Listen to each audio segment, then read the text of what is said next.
full of all of it. Marvin Ruin. But you can call me Marvin, you can call me Ray, it really doesn't matter. I really don't care. And this is going to be a relatively short class, so I'm going to tell you a little story. When I first got started in this bushcrafting stuff with this Big South Fork in Tennessee about 4 or 5 years ago, and I learned all kinds of neat stuff. I was overwhelmed. It blew my mind of all the wonderful things you guys get into. And you guys are the ones that taught me. And I got home. The one thing I wanted to try, I wanted a house with a cooking stove. Puts out heat. There's a nice little vent over the stove. I figured that vent would suck all that smoke up out of that can and everything would be all right. So I go in the house, put my can on the electric burner, crank that sucker up, turn on the fan, and whoopee! 30 seconds later, the whole fucking house is full of smoke. Smoke detectors are going off, and I'm trying to figure out what am I going to tell my wife. The primary reason for that was because cotton was hard to come by and it was expensive. So you didn't cut your clothes up to make charcoal, and they used punch wood. And today's bushcrafters, most of them use cotton, terry cloth, Levi's, anything cotton. But actually, the truth is, you can make charcoal out of anything organic. And the one thing that I tried is the cotton balls. I did real good. It's cotton. I tried a hemp. I tried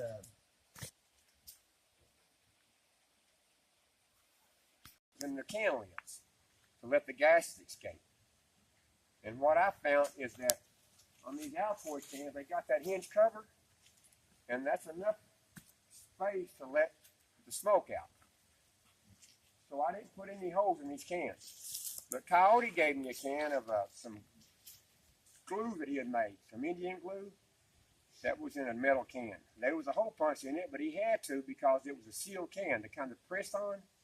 You got to put a hole in them, because if you don't and you start cooking them, they'll explode. Well, we'll leave the pop off. They won't be a bomb.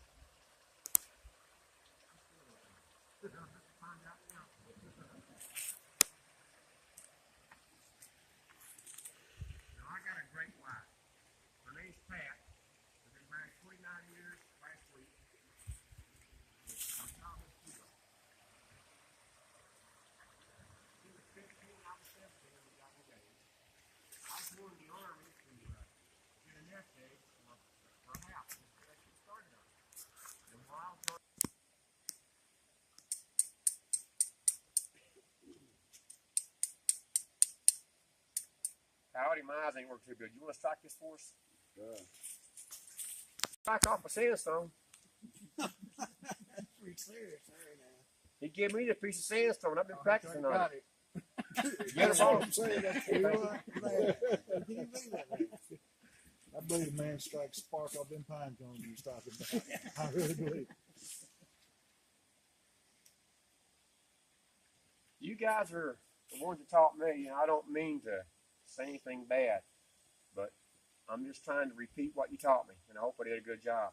But this, you put your charcoal in your tinder bundle, and for Christ's sakes, hold it up. The Indians done that. They wasn't praying. They didn't want to catch on fire. Give her a slight breeze. There we go. Fire. Folks, that's all I know to tell you. And if you want to, you help yourself. Thank you so much. Thank you, Ray. Thanks, Ray. Well, Good job.